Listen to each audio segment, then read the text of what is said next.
Boa noite a todos, meu nome é Jonas Carvalho Gonçalves, sou psiquiatra, atuo há 17 anos na psiquiatria, uma boa parte desse tempo dedicado a crianças e adolescentes com transtorno do espectro autista.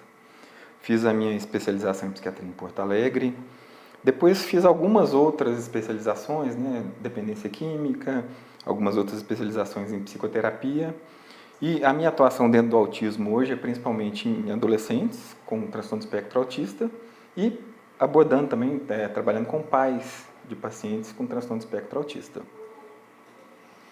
Boa noite, meu nome é Roberto Marques, sou psicólogo há 20 anos. A minha formação é voltada para análise do comportamento aplicada, a ABA. Eu trabalho com crianças, adolescentes, adultos também, com transtorno do espectro autismo, e o público também, com saúde mental. Dou aula há 16 anos, com disciplinas voltadas para análise do comportamento também. Estudei em Belo Horizonte, São Paulo, fiz alguns cursos voltados para essa área de autismo e de psicologia comportamental. Nós estamos aqui hoje para ter um papo, doutor Jonas? Um papo leve, descontraído, Exatamente. Roberto? E eu acho que para a gente começar, assim, nada melhor do que a gente falar sobre o momento do diagnóstico, o impacto desse diagnóstico nos pais. O que você percebe na sua prática, Roberto? Assim, o que você, nesse tempo de experiência, o que você acha mais comum assim, dessas reações iniciais?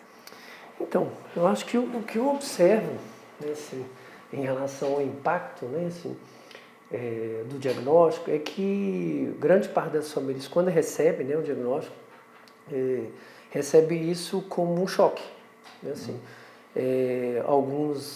Muitos negando a questão do diagnóstico, buscando outros profissionais, às vezes, atrás de algum profissional que diga, não, seu filho não tem autismo, e tristeza, às vezes revolta, negação, como eu disse, frustração, muita frustração, porque quando começa a aceitar a ideia do diagnóstico, aí eles começam a lidar com essa questão da frustração, porque idealiza, Acho que muitas famílias, quando a gente que é pai, você que é pai, eu também sou pai, a gente idealiza, o que a gente quer para o filho da gente e tal. E aí, quando recebe esse diagnóstico de autismo, até muitas vezes pela má informação, pela falta de informação, tende a achar que o filho vai ser limitado, que não vai dar conta, que vai ser dependente para o resto da vida. E aí eu acho que a gente, nós profissionais, temos que tomar um acolhimento em relação a isso, muita informação nisso. E sendo bem justo, a idealização é super comum, Como você falou, a gente idealiza os nossos filhos, já cria expectativas em relação a ele. E quando os pais recebem um diagnóstico e no início, assim, muito sem saber o que é o autismo, tem essas reações todas que você trouxe. Acho que eu queria aproveitar esse gancho para falar que a gente está vivendo, eu acredito que a gente vive numa transição, num período de transição, principalmente em relação aos critérios diagnósticos, Sim. Então, teve uma mudança grande no critério diagnóstico do transtorno do espectro autista em 2013, com DSM-5, Claro, e ficou muito mais amplo, um diagnóstico que antes era mais restrito, do paciente com transtorno do espectro autista no nível 3 de suporte, ficou muito mais amplo. Então, eu acredito que a maioria dos pais que não tenham tido algum tipo de contato com o paciente autista, quando recebe esse diagnóstico, pensa naquele autismo mais grave. Pensa assim, poxa, meu filho vai ser daquela maneira. E hoje a gente fala de espectro, assim, aproveitando um pouquinho esse gancho do diagnóstico, a gente falar um pouquinho desse diagnóstico, são 3 eixos principais de sintomas, Então, um primeiro eixo é uma dificuldade na comunicação verbal e não verbal, nos padrões de comunicação verbal e não verbal. O segundo eixo são interesses restritos e repetitivos, assim, então interesses muito rígidos com padrões repetitivos. E um terceiro eixo é a dificuldade da interação social. Então, são os 3 principais eixos e cada eixo desse tem um grupamento de sintomas. Claro que o paciente precisa ter todos esses 3 critérios, pelo menos sintomas nesses 3 critérios, para a gente fechar o diagnóstico. E é importante também dizer que o diagnóstico é dimensional. Não basta ter um ou outro sintoma, ele tem que ser intenso o suficiente para prejudicar, né, para atrapalhar a vida do paciente. Então, a gente está partindo desse pressuposto que os pais já receberam o diagnóstico, mas é importante fazer esse esclarecimento, porque sempre tem aquela dúvida assim, né? Pô, será que tem mais pacientes autistas hoje do que tinha um tempo atrás? A resposta é sim, tem. Sim. Por uma série de questões, né? Então, tem essa questão do critério diagnóstico que mudou, então ficou mais amplo, né? Ficando mais amplo, obviamente, vão entrar mais pacientes. Tem o acesso à saúde, né? As pessoas estão tendo mais acesso a profissionais de saúde mental. Então, isso também conta muito. A mídia também, né? Assim, a mídia mostra mais, né? Exatamente. Acho que uma boa parte da mídia ajuda a desestigmatizar, né? Tem uma parte ainda que estigmatiza, assim, ainda existe essa parte da mídia que traz os estereótipos, né? Que é o que a gente sempre tenta fugir. E assim, tem interessante que está falando. Eu acho que você falou dos critérios, né, diagnóstico, citou os critérios diagnósticos. Eu acho que é legal a gente comentar aqui também, porque assim, óbvio, hoje em dia muita gente tem acesso à informação e sabe do que a gente está falando, sabe o que é o autismo. Mas tem gente que tem ainda essa ideia, né, do que é o autismo, a doença, o autismo. Então, eu acho legal a gente esclarecer também que autismo não é, né, assim, doença. E o que é o autismo? Então, o autismo é uma alteração do desenvolvimento, né? A gente chama de transtorno do neurodesenvolvimento, né? Então, é uma neurodiversidade, uma forma diferente do desenvolvimento, né? Do neurodesenvolvimento. Então, a gente não considera uma doença porque ela não tem os critérios que uma doença precisa ter. Dentro da fisiopatologia, a gente classifica a doença e tem alguns critérios. Então, nenhum quadro na psiquiatria é considerado doença, por isso que criou-se esse construto de transtorno, né? Então, no caso específico do autismo, é uma forma diferente de se desenvolver, né? Assim, legal. Então, e aí, voltando um pouquinho naquilo que a gente estava falando dos pais ainda, quando tem essa questão do autismo, a primeira coisa que o pai vai pensar também é como é que meu filho vai se desenvolver. Sim. Como é que meu filho vai ser igual aos pares? Vai ser igual às crianças da idade, né? Assim, então, acho que é uma ansiedade importante na hora do diagnóstico, né?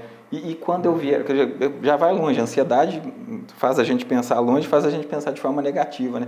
E quando eu faltar, será que ele vai conseguir ter uma vida mais autônoma, né? Então, eu acho que são dúvidas comuns, né? Eu acredito que na sua prática também. Exato, e é interessante porque essa ansiedade que você está falando, eu acho que acaba muitas vezes também prejudicando os pais, porque tem alguns comportamentos que vamos dizer assim que os pais pós-diagnóstico, após receber o diagnóstico, eu acho que você deve ver isso também na sua prática, assim, que comete alguns erros.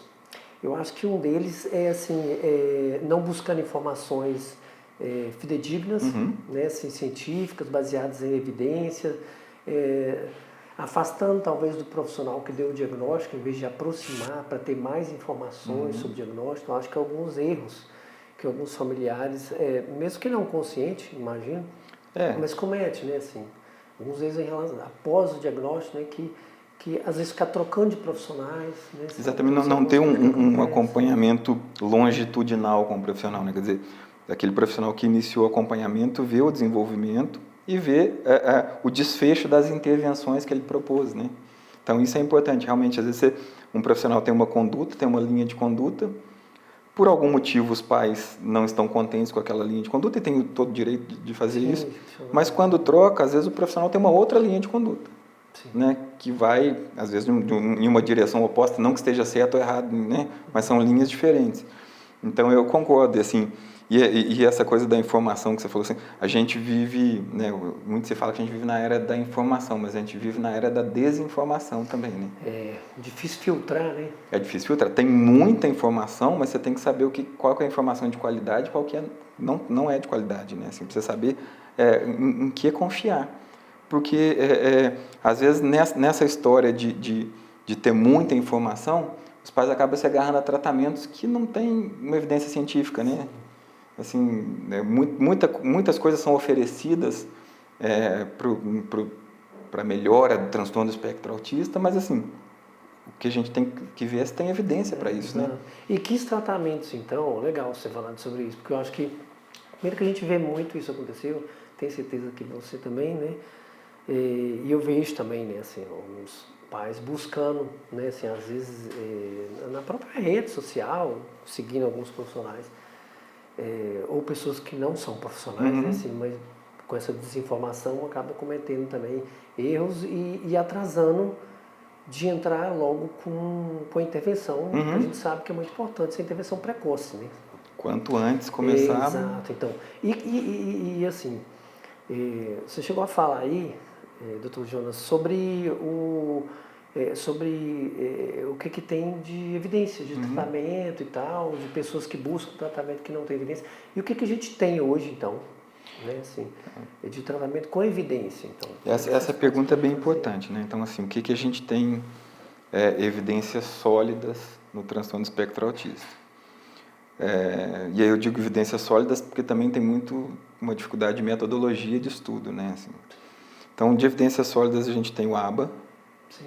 né? Assim, análise do comportamento aplicada, né? Então. Porque você vai atuar em sintomas iniciais, em comportamentos iniciais e a modificação daqueles comportamentos. Você vai falar isso muito melhor do que eu. Exato. Né? E ampliar essas habilidades que estão em atraso, né? Para vencer esses marcos de desenvolvimento que estão, né, em atraso.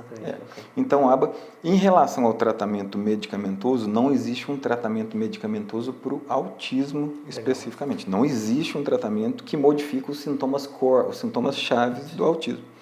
O que a gente medica? A gente medica sintomas. Então, se a criança está com uma irritabilidade, uma impulsividade alta, né, se está com crise de agitação psicomotora, eu estou falando dos casos mais graves. E aí, dos casos mais leves ou dos casos comórbidos, por exemplo, tem um TDAH associado, vamos tratar o TDAH. A gente sabe que é muito alta a associação do TDAH com o autismo, né? Tem estudos que mostram que até 70% dos pacientes com transtorno do espectro autista também tem TDAH. A gente fala que eles são muito próximos, TDAH e autismo. Um de um lado da linha, outro do outro lado da linha. Deve ser difícil a medicação aí, né? Às vezes alguns medicamentos melhoram o sintoma, mas com essa questão de comorbidade... Muito. E você tem que ter um manejo muito bom entre o efeito positivo da medicação e o efeito colateral. Né? Por exemplo, uma medicação que tem evidência de melhora em socialização e impulsividade no TEA, a risperidona. Só que a risperidona é muito sedativa, né? E às vezes dá ganho de peso, dá alterações metabólicas, então você tem que ter esse refinamento para saber o que até onde melhorar e até onde vai o efeito colateral, achar esse meio termo. Né? Então, de medicações, são poucas as medicações que têm evidência, a risperidona, o aripiprazol, tem evidências ainda incipientes, mais crescentes no transtorno do canabidiol, no transtorno do espectro autista. Então, está começando agora, né, assim, a florescer mais evidências. Mas essa questão das evidências científicas, a gente esbarra num problema sério, que é o financiamento de estudos. Né? Então, assim, os estudos precisam ser financiados por alguém. Né? Quando tem uma medicação, normalmente tem uma indústria farmacêutica por trás financiando. No caso das intervenções psicossociais é um pouco mais complicado, né? Um pouco mais complexo o financiamento. Então, normalmente em universidades. Né? São estudos que são conduzidos dentro de universidade porque tem um interesse específico, um interesse para estudo. Né? Então, é difícil achar um estudo privado de uma intervenção psicossocial, né? De uma intervenção psicológica, de uma intervenção... A gente esbarra nisso também, né? As próprias faculdades privadas não investem muito em pesquisa também, né? Não tem muita pesquisa. Então, estudo privado que a gente tem fora de universidade do Estado, da universidade, são estudos de medicamentos. Sim. Né, que os próprios laboratórios promovem. Então, um estudo, uma condução de um estudo é caro, né? Não é barato. Então, tem uma série de questões por trás daquele estudo. Mas a questão é sempre, a gente sempre se orientar por isso, né? Pelas evidências científicas, evidências robustas, né? Evidências fortes. Não é porque está publicado também que é válido, né? Exatamente.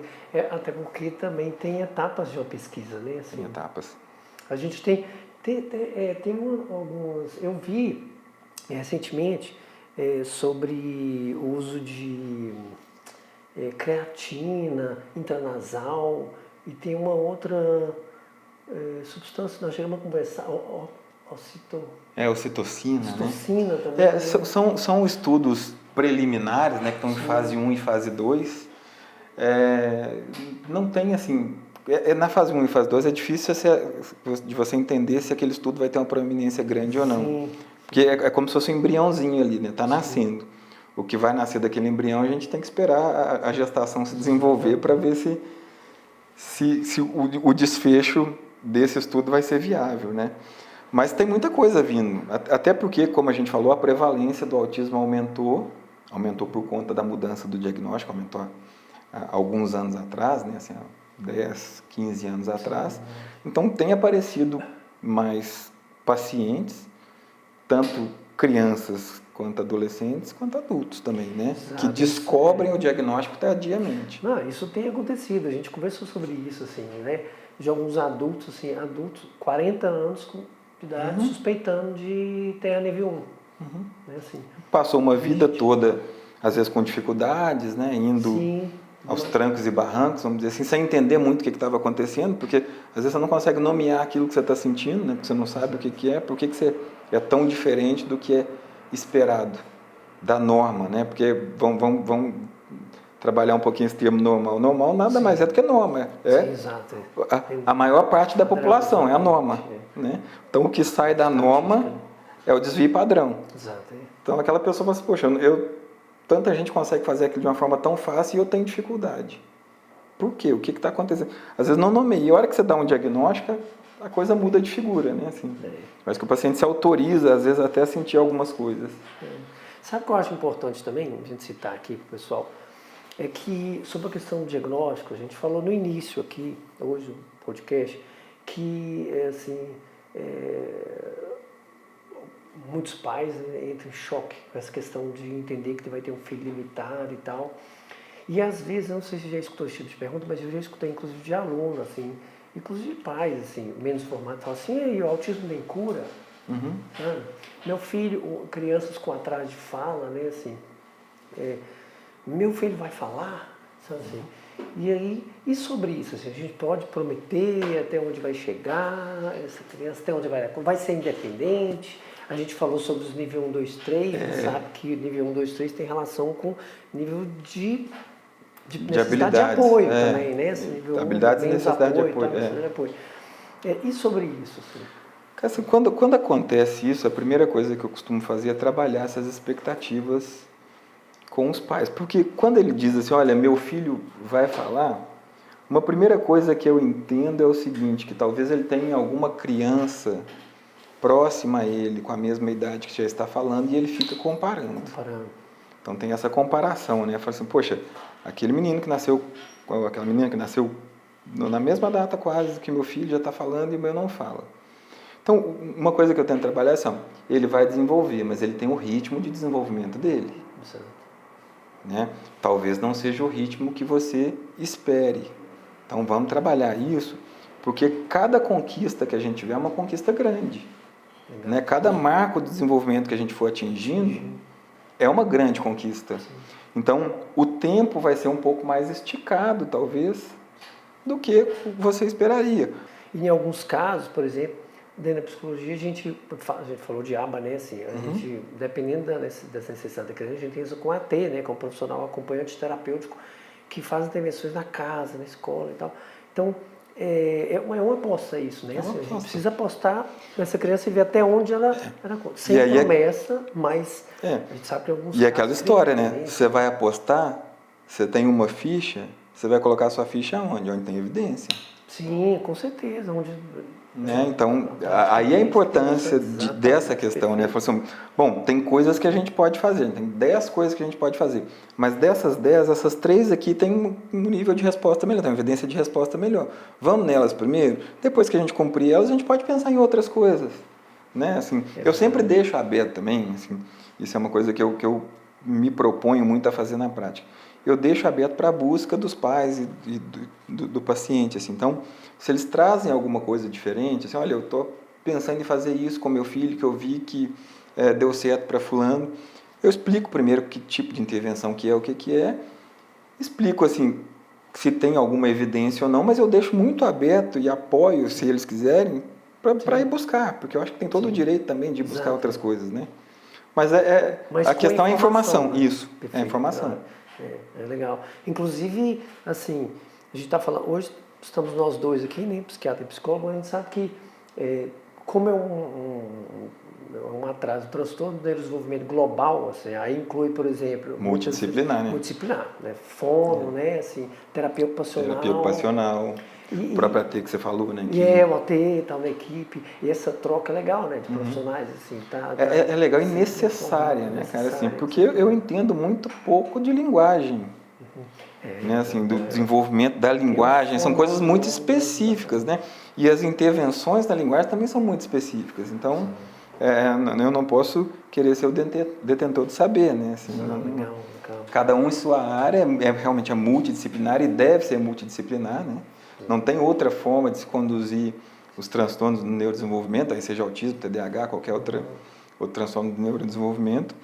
E a gente vê que a evolução é muito mais rápida, né? Assim, quando está todo mundo junto com o mesmo objetivo. E o atraso na fala, a gente realmente precisa priorizar também, né? A questão, uma criança com atraso na fala, quanto mais a gente demorar, os pais também demorar a procurar esse tipo de intervenção, né? Assim, para desenvolver a fala, a gente sabe que vai trazer outras consequências, né? Assim, esse atraso na fala, a irritabilidade, a criança não saber expressar... O isolamento. O isolamento, né? Com certeza. Então, já são sintomas que são característicos do TEA, né? Dificuldade de comunicação, dificuldade de socialização. Se não tem a capacidade comunicativa, né? Então, amplia mais isso, né? Então, a FON trabalha muito bem essa capacidade comunicativa. Assim como a TO vai trabalhar os interesses, né? O início, o meio e fim. Exatamente. Então, deve ser multidisciplinar, né? Assim, aproveitando esse gancho, né? Você falou do tratamento multidisciplinar. Se a gente fosse elencar para os pais, assim, uns passos práticos, os primeiros passos, assim, o que você diria que era fundamental, assim, inicialmente de fazer? Pô, recebeu o diagnóstico, vou ter que buscar um tratamento, mas já está em algum tratamento, porque, né, teve o diagnóstico. Mas o que você acha que seria mais importante?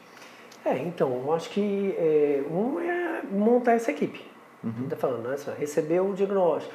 Porque eu acho que muitas vezes esse diagnóstico vai vir para um profissional como você, né? Assim, às vezes um neuropediatra, às vezes um psiquiatra, mas tem pais que às vezes não vai procurar primeiro, já procura a fono, está com atraso, e acha que é só atraso, né, fala, ou a apraxia da fala, né?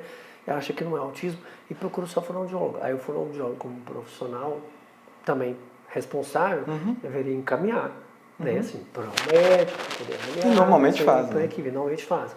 Então, acho que montar essa equipe, né, assim, um primeiro passo fundamental, então, identificar os atores dessa... inclusive, assim, sinceramente, mesmo antes de um diagnóstico, porque se tem atraso, precisa de intervenção, assim. Às vezes a criança é muito pequena, não dá para fechar um diagnóstico, trabalha com hipótese diagnóstica e entra com intervenção. Se lá na frente não tudo bem. Você não perdeu tempo com essa janela de aprendizagem. Exatamente, porque as intervenções que você vai fazer, elas não fazem mal.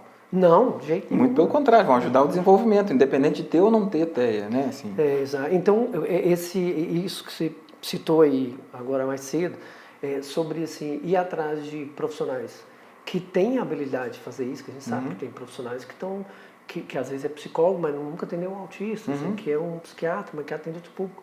Então, é atrás desses profissionais, né, assim, mas também criar uma rede de apoio, né, assim, inclusive de buscar outros pais, né, assim, e de buscar informação baseada em evidência, que você citou aí mais cedo, né, assim, exatamente para não perder tempo, ficar seguindo às vezes receita de internet, né, assim, que às vezes não banho tem... de peixe elétrico da Amazônia. Então, acho que isso eu penso que deve ser feito. Buscar essa rede de apoio, buscar profissionais, assim, na rede privada, pública também, enfim. Mas isso são... E além desse passo a passo para a criança, né, normalmente a criança, hoje, felizmente o diagnóstico é feito, né, na infância, a maioria dos diagnósticos, né, porque a gente tem... Então, isso é uma coisa muito boa. Mas além dessa questão com a criança, eu também colocaria como fundamental a busca do apoio para os pais.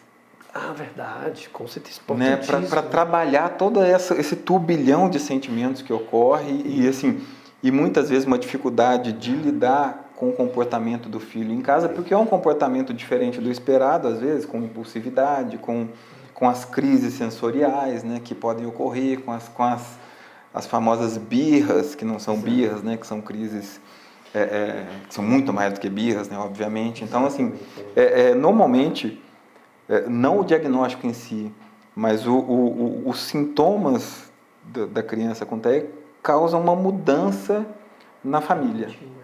Né? Uma mudança nos vínculos familiares. Os irmãos, então, também. Os Assim, irmãos. acho que é legal a gente preocupar com quando tem.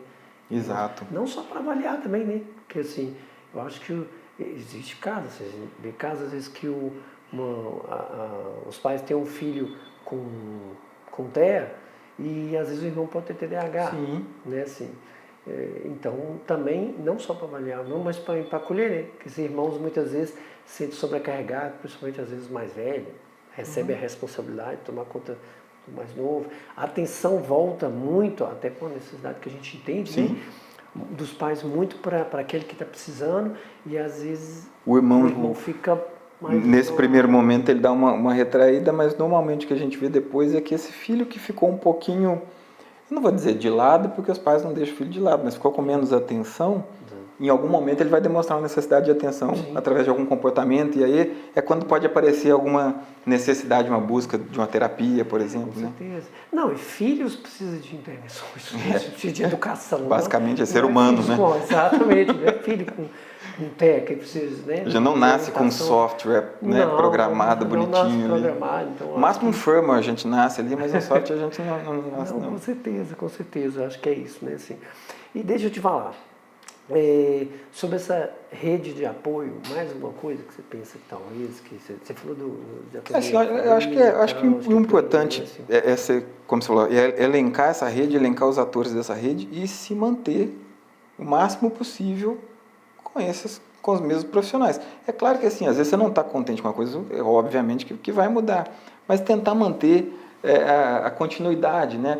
Porque chega um momento também que cansa, né? Os pais cansam, porque são muitas atividades, muitas coisas. E aí, às vezes, é um momento que pode ter uma quebra no tratamento ali. Sim. E que, às vezes, representa muito para o paciente nessa quebra. Assim, então, um impacto negativo muito grande. É claro que, assim, todo mundo tem o direito de ficar cansado, né? E principalmente quem vive isso no dia a dia.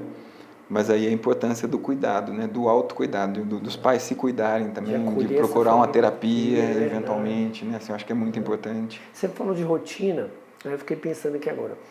E a rotina, assim, o quanto que essa rotina, né, assim, e até preparar uma rotina diferente que tinha, né, assim, o quanto essa rotina é fundamental, né? Eu fico pensando, né?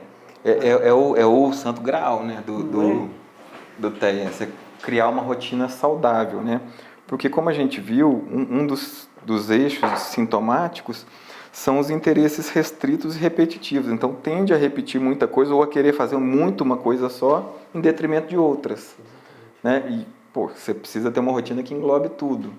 Né? Então, a rotina para alimentação, às vezes, é um desastre, né? Conseguir... Porque tem uma certa restrição alimentar, tem uma certa... Não só come determinados tipos de alimentos que tem uma textura, ou uma cor, ou um sabor. Então, você conseguir encaixar uma rotina de alimentação é difícil. Então, a rotina é fundamental. A rotina, dentro do que a gente pensa no tratamento, é o eixo central, né? Exato. Eu acho legal a gente pensar assim também, tá, de como, né? Porque a gente tem algumas ferramentas que a gente pode ajudar esses pais, assim, para conseguir estabelecer essa rotina, né? Assim, por exemplo, agendas, inclusive visuais, assim, sim, né? Assim, quadros visuais, né? De hora do banho, hora dependendo da necessidade da criança. Esses quadros ajudam muito, né? Assim, a questão Alexa, sabe essas tecnologias que ajudam, lembrete, tá, na criança? A gente colocar isso a favor, né? A favor, com certeza, tecnologia. E que é o que você estava falando, a rotina, gente, é só você pensar assim, a frequência, assim, intensidade, frequência de hábitos, traz resultado, né? Assim, para aprendizagens. É diferente uma pessoa, vamos fugir um pouco do exemplo aqui do TEA, mas uma pessoa que quer ter resultado na academia que vai uma vez por semana na academia. e outra que tem uma rotina de aprendizagem, ela vai ter resultados. Então, na aprendizagem não é diferente, né, Juliana? De sentar, fazer dever, uma rotina, que essa criança precisa aprender a tomar banho, criar independência, mas ter uma rotina, né, assim, e de preferência orientada, né, assim, com profissionais, você trouxe importantíssimo as pistas visuais, né, cara? Exato, as pistas visuais são muito importantes, tanto em relação à organização do dia, quanto em relação a sentimentos, né? Sim. Ele começar a nomear os sentimentos a partir das pistas visuais. Como é que você está hoje? Estou com raiva, estou com... Né, a gente está falando aí de nível 2 e nível 3 nesse caso, né? Assim, uns quadros um pouquinho mais complexos, assim. Mas o quanto isso facilita, né?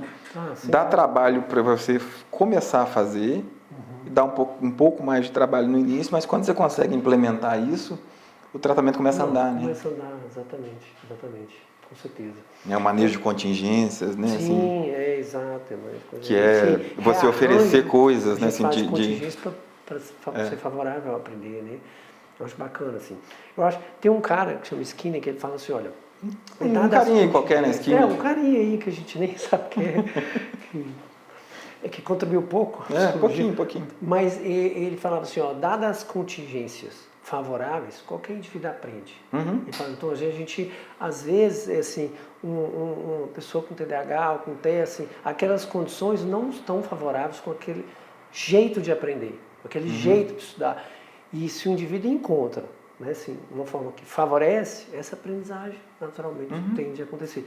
Só que é um trabalho aí que as famílias não estão sozinhas, né? Sim. Tem profissionais aí. Acho que o importante é isso, né? Assim, o importante também que eu penso disso que a gente está fazendo aqui é fornecer essas informações adequadas que deem subsídio para tomadas de decisões favoráveis. Com certeza. Né? Então,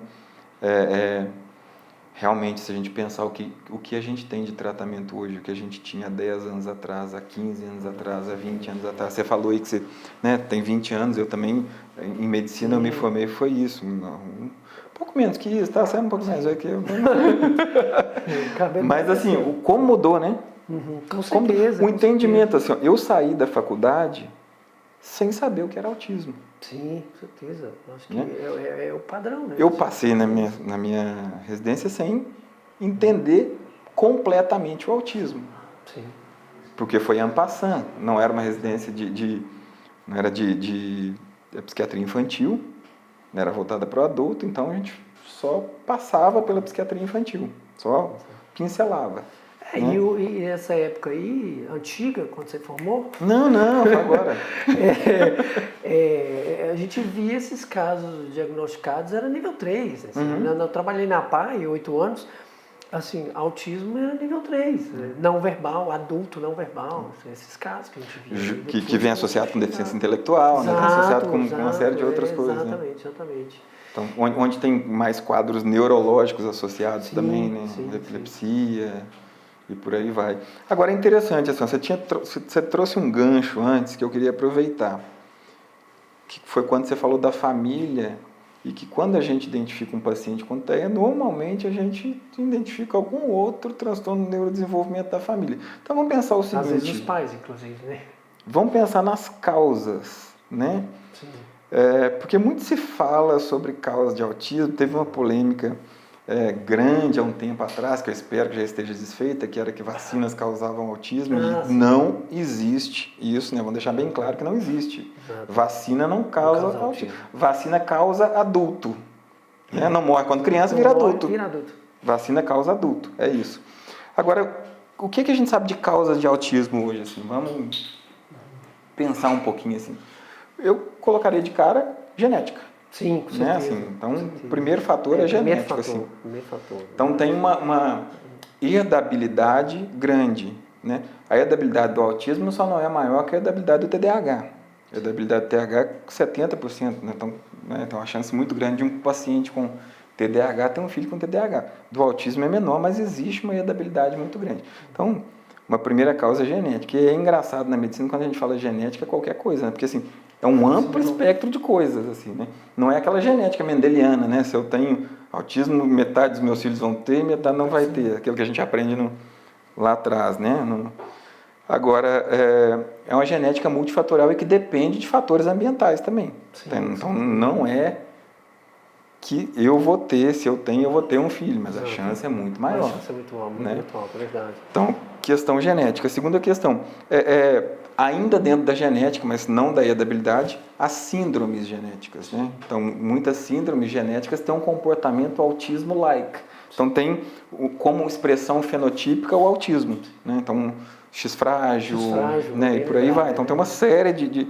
Porque, às vezes, quando tem algum traço sindrômico, a gente encaminha para o geneticista para fazer um diagnóstico genético, né? Legal que é importante. Porque alguns pais, às vezes, ficam se culpando, né? Ah, por que eu fiz? Será que onde que eu errei? Não errou, não tem relação com isso. Não, é um evento aleatório, Sim, né? Assim. Exato, Então você não tem controle sobre isso. Quando eu digo evento aleatório é que já não tem controle sobre isso. Né? E aí pais, você falou de genética, assim, alguns pais, assim, é comum a gente...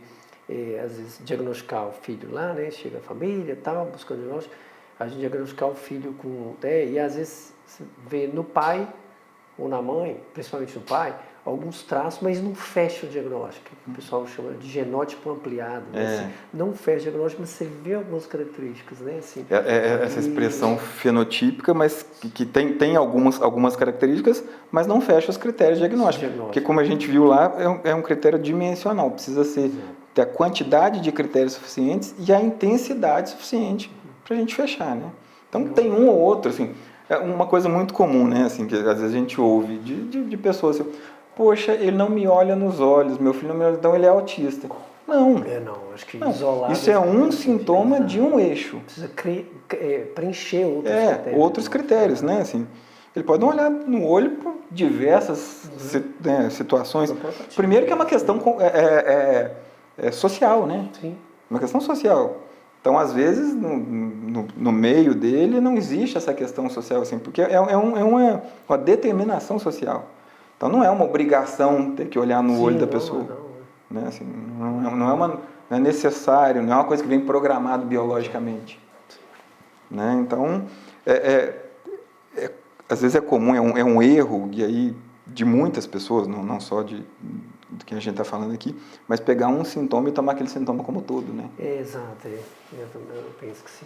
Então tem uma alteração na fala, não necessariamente atraso na fala é autismo, atraso na fala pode ser um monte de coisas, né?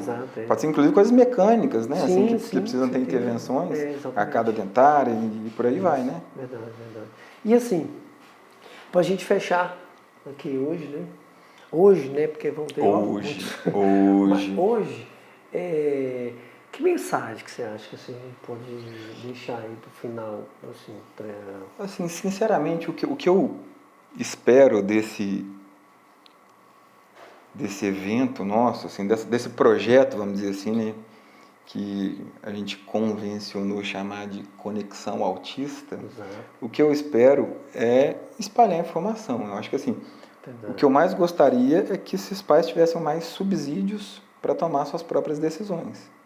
Né? Então, tivesse mais conhecimento e, a partir desse conhecimento, começassem a tomar decisões mais racionais acerca do tratamento, ou seja, do presente e do futuro do filho. Né? Então, se a gente conseguir levar essa informação, para mim está de bom tamanho, cara. Bacana. Eu então, só para complementar, né? Eu acho que é legal a gente também deixar claro para esses pais que o diagnóstico não é o fim, né? Assim, ele, pelo contrário, né? Assim, é onde tudo começa, né? Assim, e buscando essas informações que eu tenho falado, assim, é importante os pais saber que eles não estão sozinhos, né? Assim, eles têm profissionais ali, a ciência está a favor, né? Assim, na área de medicação, na área de análise do comportamento aplicada, assim, em todos os profissionais que atendem esse público, a ciência está produzindo, né? Assim, conhecimento com o intuito de diagnosticar cada vez mais cedo. Né? Foi essa semana, eu vi sobre um brasileiro, inclusive, fora do país, que fez um programa para poder diagnosticar crianças até 2 anos de idade, onde o programa, a avaliação, a criança assiste vídeo e o programa marca pontos onde a criança está observando. Então, assim, ou seja, a ciência está produzindo conhecimento com esse objetivo de ajudar. Nós, profissionais, também estamos aí para acolher esses pais. Então, vocês não estão sozinhos, não, né? Então, é bacana saber disso, né? Assim. Isso é extremamente importante, assim, esse sentimento de que tem pessoas que podem ajudar, né? Assim, Para acolher, cuidar. Existe uma luz no fim do túnel. O túnel não é tão comprido quanto se imagina, Sim. né? É um túnel mais curtinho, assim, que em alguns momentos pode estar um pouco mais escuro, mas que vai clareando ao longo do caminho. Então acho que é isso, né? Assim, Isso. Gostaria de dar boa noite para vocês, convidar vocês para assistirem os próximos episódios. A gente vai desenvolver mais o tema do autismo, a gente vai falar sobre como as comorbidades mais frequentes, ou seja, o que é mais comum de ocorrer junto com o transtorno do espectro autista. A gente vai falar um pouquinho mais sobre medicação, sobre outros tratamentos, aprofundar um pouco mais no autismo, entender um pouquinho melhor o autismo, né? Acho que obviamente, que a gente vai estar longe de esgotar o tema, porque é um tema extremamente vasto, mas a gente quer pelo menos passar as partes mais importantes, né? A nossa ideia é ter aproximadamente 4 episódios, né? Assim, a gente vai ver como é que a gente vai fazer isso, mas gostaria de contar com vocês nos próximos episódios. Isso, gente. Um grande abraço. Gente, um abraço. Boa noite para todo mundo aí. E a gente se vê.